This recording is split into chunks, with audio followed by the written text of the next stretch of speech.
Welcome to the Waiting Warriors podcast. As loved ones of first responders and military personnel, we often face life situations and challenges that many others don't experience. And while each of us and our experiences are unique, together we can learn from one another and become stronger in this journey of life. Now let's step out of mediocrity. It's time to thrive.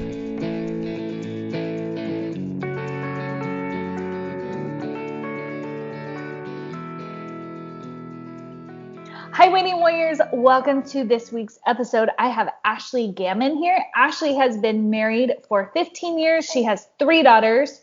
She works in, how do you say it? I always say it in my head as Mewtwo. Mewtwo. Okay, yeah. Okay. Not the first time.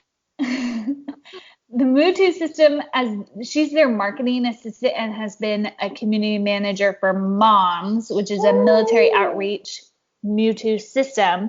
Her husband's been in the Army for 20 years and they're preparing for retirement, which has to just be like so crazy. Yes, very crazy, very exciting, very nerve-wracking. Like you've known military for 20 years and then all of a sudden this big change. So welcome to the show. Thank you for coming on. I'm excited to have you today. So first off, why don't you tell us because I know what it is you do, but what is Mewtwo? Okay, so Mewtwo is basically, it's an online program specifically created and designed for moms. Mm-hmm. I think in motherhood, we kind of have these symptoms that we deal with that often we categorize as normal, whether it be the diastasis recti, that's okay. Yep, we've all got kids, right? We get it. Whether it be, diastasis recti, painful sex, the mommy pooch, whatever, all of these things that we've been told for years and years and years that, oh yeah, this is normal. This is part of motherhood. Mm-hmm. Mewtwo is a program designed by a mom for moms to basically have control of your body. I personally went through the program myself and ended up working for them. Like this was never the plan for me.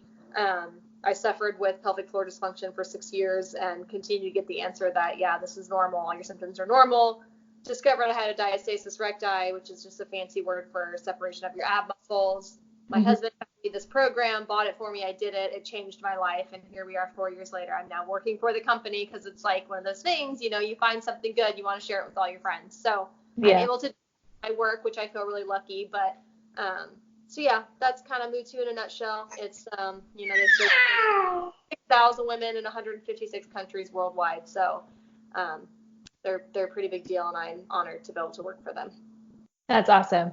And I love your account because when I was pregnant with June, how old are you now? She's 5 months old.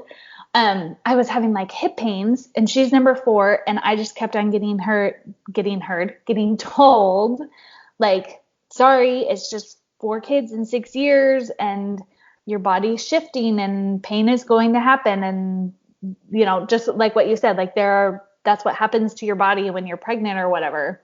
Right. And it got to the point where luckily I'm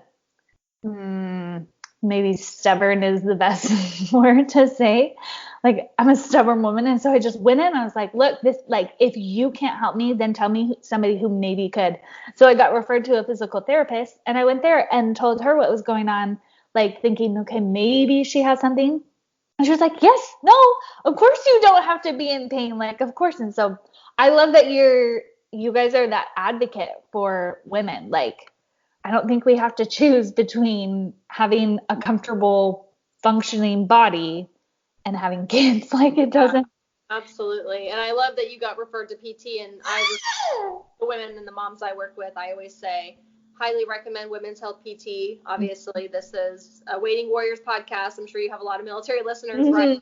Here covers Women's Health PT, and then Mewtwo is a beautiful complement to Women's Health PT because I always say that's kind of like your homework at home. Something you leave your house, and it's just, so I wish that all women were sent to PT. I mean, during pregnancy, if you're suffering with symptoms, and then absolutely after, I always encourage moms after that 6-week appointment with their OB to go see Women's Health PT or ask for that referral there, because for whatever reason in women's health, it's just talk about it. And that's what I consider myself the conversation starter. I'm like, we just have to have the conversations. I'm not the expert in everything, but I promise to have an answer for you or someone who knows the answer. So I think it's important for women to, because we need to feel good. We're Yeah. moms. We need to feel good in our bodies so that we can go about our daily business and days feeling good. If you don't feel good, it affects everything. So Yeah. Yeah. And I just don't accept that like suffering has to be, like I think there are some things like life is naturally hard, but I don't think you have to physically right, suffer, especially just because you had a kid and right, got pregnant. Like, right. And that was always my argument. I'm like, okay, so you're telling me my body's so amazing that it like grew and housed a human, but then I have to feel like this? Like, no, I was not yeah, wanted to take that for an answer, but it took me so long to get a resource. And that's the big thing. It's all about resources. We just need a resource and to have it in our back pocket and to be able to use it when we need it. yeah, I love it. Okay, well, we could talk about that forever, and maybe we'll talk more at the end. But I'm super curious about like your story as a military spouse. Has that always been easy for you, or is it kind of like with your body, how it's like I need to find resources or to figure out this journey? Yeah, no, being a military spouse is probably one of the hardest things I've ever done in my entire life. I think from the outside looking in, a lot of military spouses make it look easy, but we're all struggling. Mm-hmm. That's what I love most about and what I miss most about the military community and being in the military community is because we understand each other's lives. None of us typically have family around.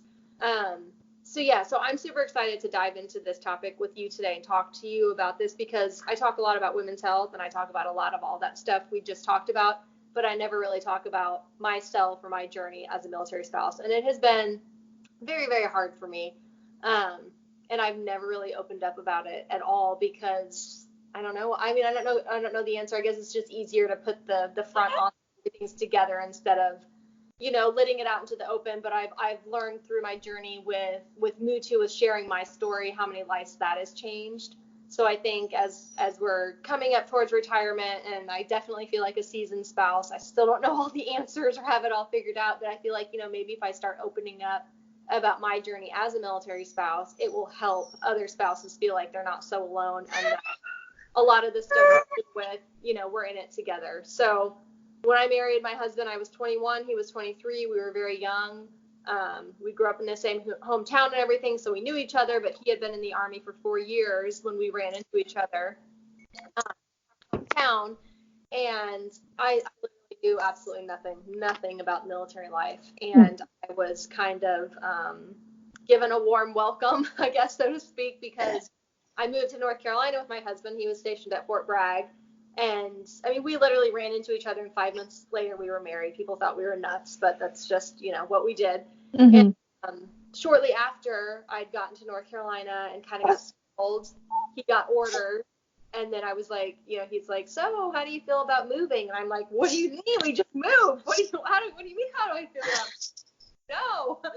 And so Germany. So it was kind of like everything. It was like, we're young, we're newly married, we get stationed overseas in Germany, and then we were hit with, oh yeah, your unit's deploying. And this was a whole new world to me. And over that time,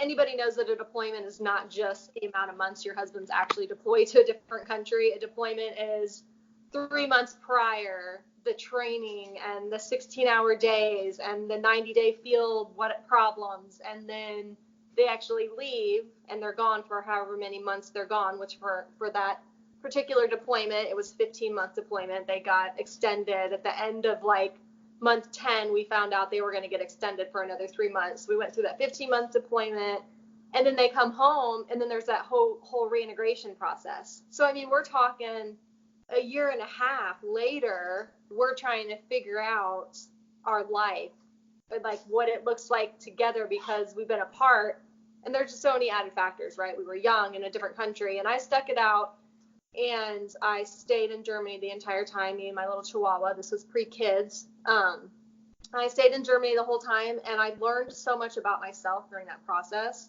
that I always look back. My husband and I have been married for 15 years. I look back, and anytime we're going through a hard moment, whether it be in our marriage or his career, anytime we're going through something hard or having kids, I look back and say to myself, Ashely, if you survived that 15-month deployment at 21 years old in a foreign country by yourself, you can do anything. And it was just, I was forced to be by myself more than I would have liked, but I got to know who I was and I got to be my own person. And of course I had friends, and us military spouses rallied up and we supported one another, and I worked on base. And so it's always something I look back to, and I wasn't thankful that it was going on in my life at that moment, of course, but I look back and I really am thankful that that's how my military life my life as a military spouse started. So what did that look like though, getting to know yourself? Was that a conscious effort that you were making, or is that just a reflection that you have looking back? I think I was forced to do it. I had never been away from home. So I grew up in Anderson, Indiana, and I had never been away from home. I mean, I had an apartment with my girlfriends just, a couple minutes down the road from my mom's house or whatever. But it was just like I had never been away from my friends or my family. And, they influence you in good and bad ways, right? So it was the first time I was able to remove myself from everything I knew and everything that was comfortable, and then start to do things that I like to do, or to find a new group of friends. So it wasn't something that I went into like intentionally, like I'm going to find myself. It was something that I had to be on my own. I had to kind of grow up. I mean, 21 is so young. I look back and I look at my girls now, and I'm like, oh my gosh, like I can't believe, I mean, my oldest is 11. In 10 years, I couldn't imagine her moving to a foreign country by herself and her husband deploying for 15 months, and there were many times I wanted to just get on a plane and go home, and that would have been easy, right? It would have been easy to go home and be in my comfort zone. And that could have also brought on some things that maybe would have been positive, maybe would have been negative. Whether we like to believe it or not, there are times spouses go home and different things happen because they're at home, they're in their comfort zone. You hear of, I hate to talk about infidelity, but you hear about spouses cheating on husbands during deployment. Not saying that I would have done that, but I think it would have been easier had I been home, right? And that's just in my head. It's just something I've always thought, how different would our lives have been had I just packed my bags up and went home for that 15 months. Because, my husband was in a bad place too, right? It wasn't ideal for him to be in a country at war. And so he was going through what he was going through, and not that he wanted me to be in a bad place, but I think it was probably easier knowing that I was at our home, right? I mean, that was our home together, and I wasn't with my family. And I don't know. I look back and, I'm 36 now, so this is so many years ago, right? And pre-kids, and that's, another drastic life change. And it was just, I always look back and so thankful that I could to stay in Germany and to just kind of suck it up and learn how to live this life, because honestly, that's the life I've lived for many more years after that. We just added more kids along the way. Which, just makes it easier, of course. Right. Well, and I like it because I feel like it sounds like what I'm hearing you say is like, it's not that he wanted you to suffer, but it puts you on the same playing field and makes it so you're both living the same life, as opposed to, I know a lot of people struggle because they feel like they're living two lives. They're living one life of when their husband is home and one life when their husband is gone. And I think that happens no matter what, but I feel like it would be even more drastic, if you were to go home and be super comfortable, and then when your spouse comes back, then you go into this whole other house. And Right. And I want to be sure to make a point, like I have no hard feelings for women that for before married, for kids, whatever. Like if you have to go home to have that support system, absolutely 100%. But it was, for me personally, one of the best things I ever did, just to stay in my environment, because this was my life. Like I didn't have a life back at home anymore, back at my home. This was our life together. Commitment I made to my husband. And I was willing to go through the hard times with him and be by his side. Yeah. There is something to be said about just immersing yourself. And I don't know if it's like the right thing to say, but just like to really become a military spouse. Like, I feel like you're going to have those growing pains no matter what. And it just depends on if you're going to put them off or not, like they're going to happen. I feel like every spouse that I've talked to that has been in for more than 5 years has that same similar story of like just that moment that you had to figure it out. And if you, it's not going to happen when you're super comfortable at home. Right. So it's going to happen. So you mentioned that like having kids was a whole other ordeal. What was so big about that? I think so. And this was the plan for us because we had been married. By the time we had our first child in 2008, so we'd been married for 4 years, which I felt like, yes, 4 years seems like a long time to be able to spend alone with your husband, but he was gone so much, so we really didn't spend that much time alone. But we were both comfortable with, okay, when you get home from this deployment, we're going to start a family.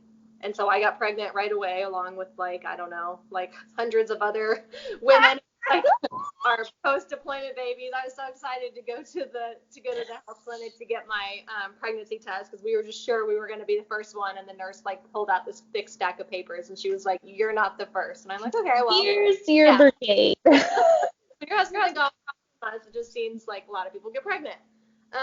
So for us, it was kind of like, transitioning back to life together is hard. Even if the deployment was perfect and even if there were no bumps or hiccups in the road, whatever, when you've been separated from your spouse for that long, he doesn't just come home and like a light switch, everything's like, oh, we're just back to normal.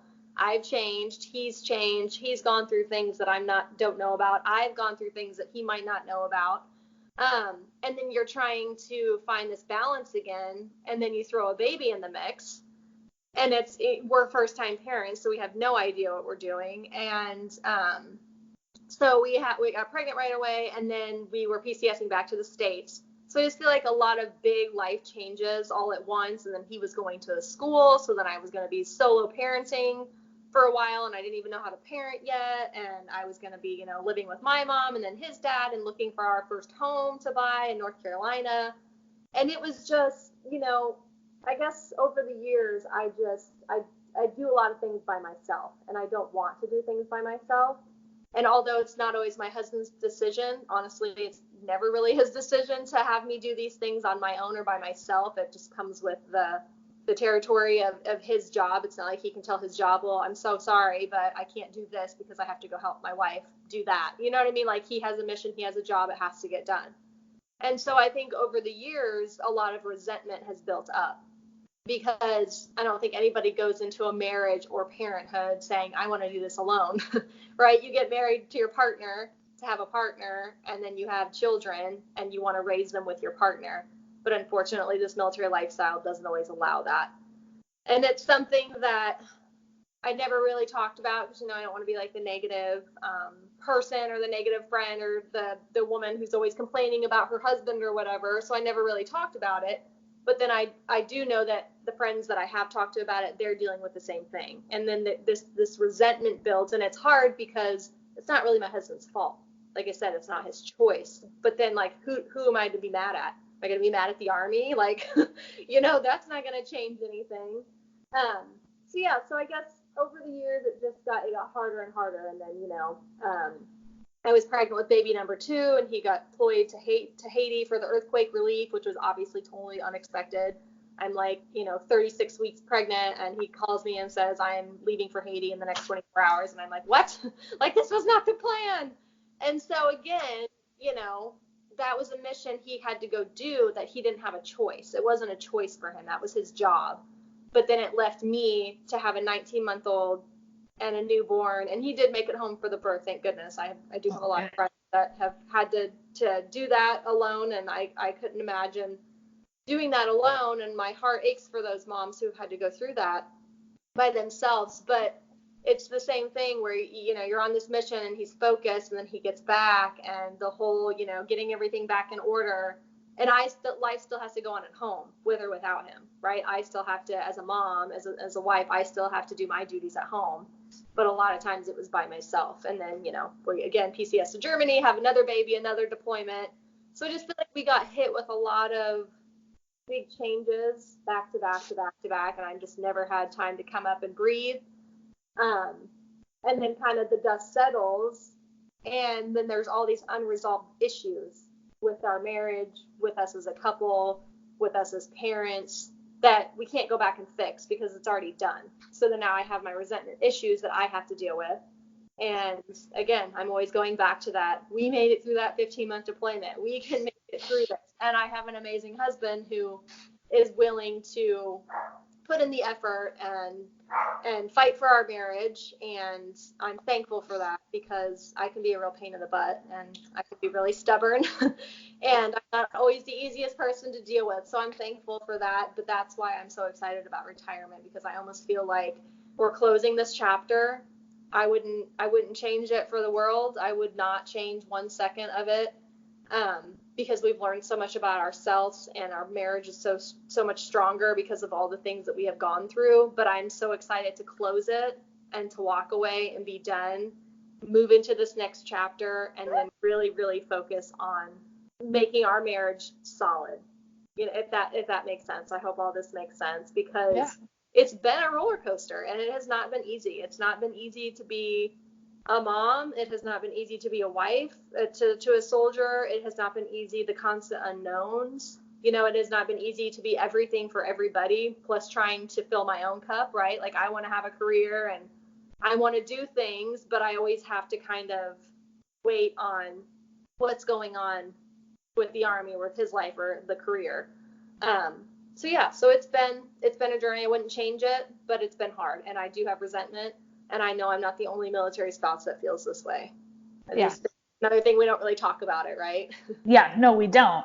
And I'm curious, like, do you feel like it has been, things have happened and you're saying in your mind, oh, I resent him for that? Or has it been different language, just to help other people who, because like I realized after years that I was holding resentment towards things, even though in my head I was telling myself that I wasn't.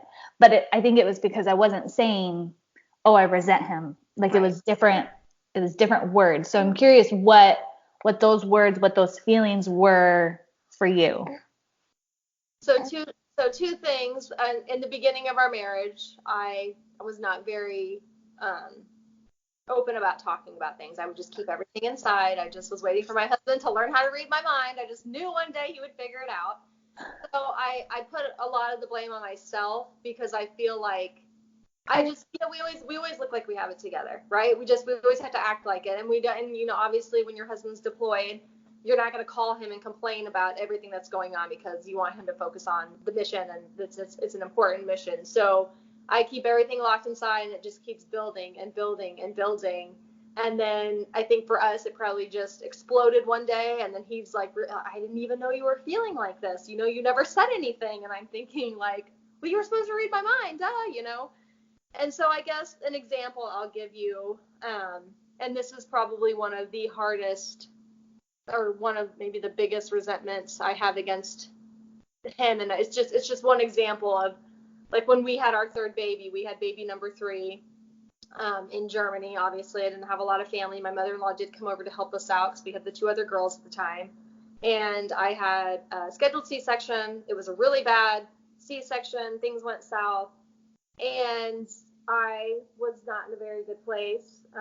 Everything was fine. Baby was fine. I was fine. But, like, mentally, I was just very, like, you know what I mean? You have a plan of things, the way things are going to go. They don't go away. I didn't even get to be awake for the birth of my baby. And then the next day, he had to leave to go to basically an all-day meeting at work. And that really hurt, you know? And it's one of those things where he didn't really have a choice, but I wanted him to like stand up for me and to say, no, I'm not going. I need to be here with my wife. But and it's all that mind reading. Well, he should have, he could have, but I never said anything.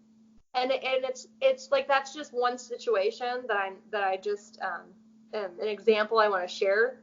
But it's that feeling. It's that same feeling over and over again of the disappointment and the letdown, and you want to be supported, but sometimes they aren't able to support you because of their job.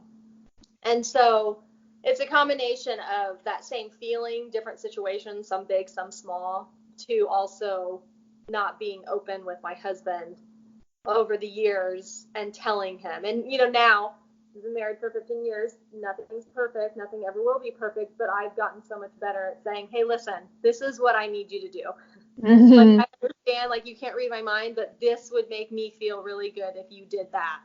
And I really need you to do that for me. Can you do that? And he's always willing. And, it's getting over that, realizing that he's never going to read my mind. He's never going to know exactly what I want. Like, it's just not going to happen. And he's not me. So it's like what I would do for someone in that situation, he's not me. So he can't do for me what I would do for me. Right.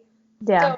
So it's just kind of, that's just one example. And it wasn't like over the years where I was constantly telling him, I resent you. And it was basically just built up. And then I finally just lost it. And then it was a big bump in the road, and we got over it, and we're constantly working on making it better. Yeah. And I think that's such a good point, because that situation, it's not even like that situation is so easy for all of us to get into. That situation happens to everybody in the military, in a first responder situation, law enforcement, like that. I know for a fact that happens all the time. Of there's something big, birth of a baby, or like, I don't want to say a birthday or whatever, because personally we've just had to like get over dates like that.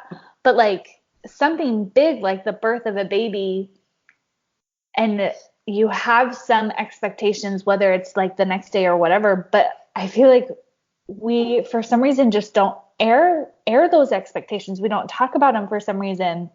And maybe it is just because we think that they should know. But I know, because a similar thing happened for us, and I know something that we started doing, because my husband, I'm like you, like I am not like the natural best wife communicator at all. But so my husband said, like, look, like, I don't know if I can always give you what you want, but at least let me know and I'll try.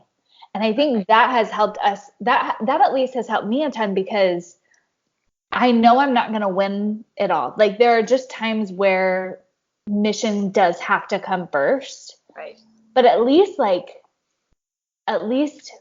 we've been given the chance, like by me just telling him, and as opposed to just, I think before I was like almost like hopeless in this situation. Like I was giving away all control because I thought we didn't have any control. So I just gave even the little control that we did. But now I'm a lot better. And just like saying, hey, if we could do this, I would like it. Right. If not, I'll understand, but can we at least try? I feel like that's helped us a lot. But yeah, I like that, because it's just so hard. Like, it is hard. We're asked to do so much. We really are. Like, we're not the ones going over and fighting the bad guys. Right. But we take on our own demons with being left alone to deal with everything. And it's just hard. It is. It's just hard.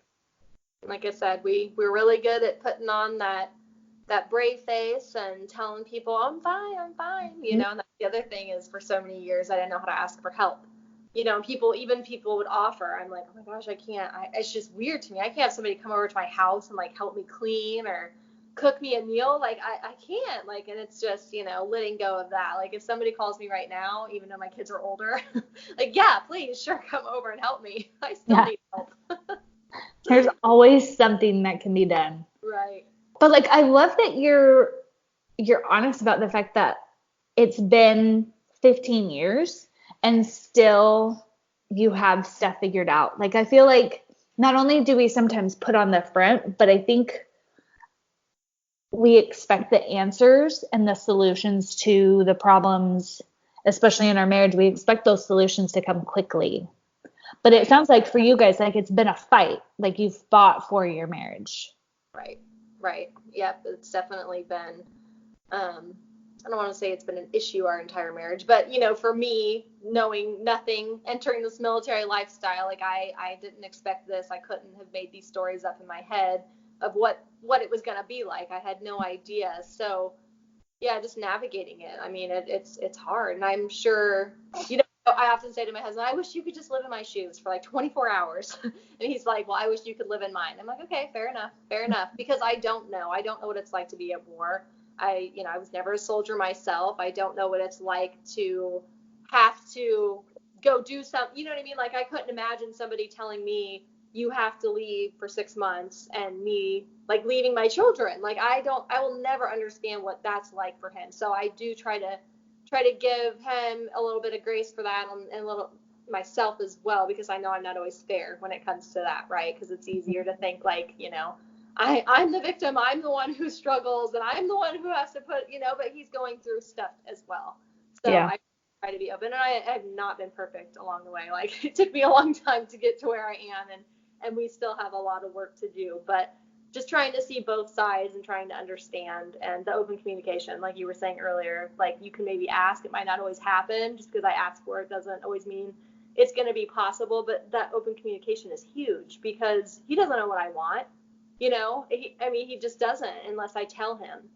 So I think that's really important for all military spouses. So if you're just starting out, or if you've been married for a decade or more, like, that open communication is key. Yeah. Wouldn't it be awesome if somebody could invent just like some sort of hat thing that could connect our brains, and then they could just understand? Like, it would be just so much easier, because I hate having to explain myself. It's like, why can't you just like understand? But we have to have the same conversation. Like, I'm just trying to explain one tiny thing and it takes 5 minutes, and it's frustrating. I'll admit, like, it can be frustrating, but I hope people just understand that it's worth it. Because I feel like a lot of people just give up, and they think that it's too hard, or I guess I honestly don't know what they think, but I just hope people can see that it's worth it. And even though it's hard and we're all struggling, it's just worth it in the end. Yeah, I think so. And I think it's, I always say, the grass is never greener on the other side. It's easy to think like, if I left this life, it would just be so much easier, but no, it wouldn't be. And that's why we have fought for our marriage over and over again, because, this life is already hard enough, and, I wouldn't want to make it harder on my girls or myself or my husband. And like you said, it's worth it. It's worth the fight. We made a commitment to each other. My husband's very big on, remember our vows. And I'm like, obviously when I'm mad, I don't really want to hear that, but I'm like, you're right. We did. We made a commitment to one another, and it's not going to be easy, but it's worth it. Yeah. When the phrase that I love, that I couldn't even tell you where I heard it, but it's the grass isn't greener on the other side. The grass is greener where you water. And I love that, because I think we think, especially marriage, like, we think that it's just going to be blissful, and it is for a little bit. And it is at times, like, there are easy, beautiful moments in marriage. But I think also, like, a lot of the beauty, a lot of the love comes from the fact that we've put work into it, and that we've spent the time figuring out what it needs and giving it its water. And I mean, I could go on a whole dorky gardening analogy, because I love that kind of stuff. But it is like, it's greener where we water it, and where we take time to tend, and all that kind of stuff. I love that. I just thank you for being open about that, though, because you're right. Like, we just need to have, not even like, I don't even know if we're going to come up with much better solutions, but if nothing else, a good solution is that people don't have to feel like they have to hide it, or that they have to think that they're the only ones. Right. And I think too, with social media, I often call Facebook faux book, and it's like, yeah, everybody looks happy on Facebook. Like, nobody is going on Facebook and posting, them and their spouse ticked off at each other, and like, look, today we got in this fight. No, they're posting the good moments, and that's what we're seeing it on Instagram. We're seeing it on Facebook. We're only seeing the good, and that's great, because like, who wants to get on social media and share negative things? I get that, but to know that there's so much more behind the picture than that one tiny little moment you're seeing of someone else's life. And I think it is hard for me too, and I have to remind myself of that too, because you see the people like, oh my gosh, they just went to the vacation, or they're going on dates all the time, or they're so happy, and it's like they're having problems too.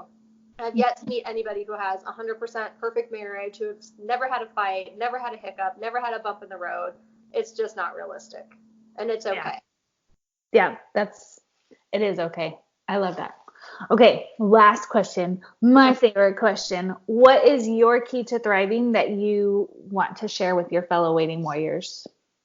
My key to thriving is putting myself first, and not for that to sound selfish, but I have learned, and I'm still not always good at it, because it's easier to take care of everyone else first and then worry about myself. But for me to thrive, I have to put myself and my self-care first. I have to fill my cup to be able to help pour out of my own and fill other people's. So putting myself first. Like I said, I don't always do it, but it's important. So that's I realize, and I notice I'm at my best when my cup is full, and I put me first. Yeah. How do you fill your cup? How do I fill my cup? Sometimes it's just laying down. Like yesterday, an hour before school pickup, I had tons of things to do. My kitchen was a disaster. I probably should have started dinner, and on the list could have gone. But that was probably going to be the only hour of my day where there was going to be no noise and peace and quiet. Sometimes it's finding a babysitter and going on a date with my husband to be able to work on our marriage. And it doesn't always have to be, I see a lot these days, like, it's unrealistic to be able to go get massages and yada, yada, yada. But for me, it doesn't always have to cost money. Like I said, I laid in my bed for an hour at home yesterday. Yes, sometimes I love going to get my nails done, but it doesn't always happen. So exercise is always a big one. I love to walk, so I do that a lot too. I love that, because you're right. Like it can be simple. Right. Almost just like being still and quiet with yourself. Yeah, it's super helpful. I love it. Well, thank you so much. Where can people find you? Connect with me, feel free to go to mutustrong.com, and that's where we're going to support all military and first responder spouses. And if you are not affiliated with the military, we still want to support you, so mutusystem.com. So either one of those places, you guys can connect with me personally, send me an email at military@mutusystem.com, and reach out to me personally on Facebook. I'm always happy to chat with people and to give you guys resources. Well, thank you so much for being on the show. Guys, I will put all those links to Ashely on the show notes, so you can easily find her. Go check her out. Well, I guess it's technically not yours, but the system that she works with, I think it's a great resource. Like, you just don't, like we talked about before, you do not have to accept the suffering, and because like that's a powerful message that I feel like applies to our bodies, but then that's also what I'm trying to do with the waiting warriors. Like, you do not have to accept the suffering of being a military spouse. Like, it does not have to be a lonely. Right. This is an awesome life, and you should not do it alone. Like, we're dealing with the same things. We're just not talking about all of them. Exactly. Well, thank you so much, Ashely. All you waiting warriors, go do something for you today. Lay down on your bed. If it's getting the Mutu system, get that. Just do something to help you not feel alone and just not suffer as much, because we don't need any of that. And you guys have a great day. Thanks for being on the show, Ashely. Thank you.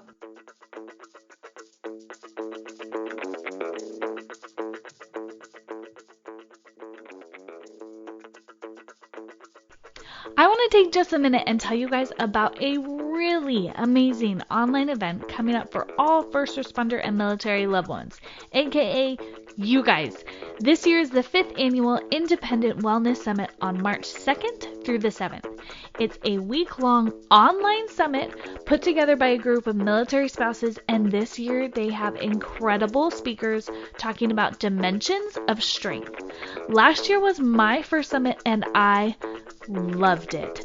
Not only was it super helpful for me to spend time focusing on my personal wellness, but I also learned a ton that really helped me in some of those hard weeks of our deployment last year. I really think it's important for us waiting warriors to take time to fill our cups and learn so we can then truly thrive in this life.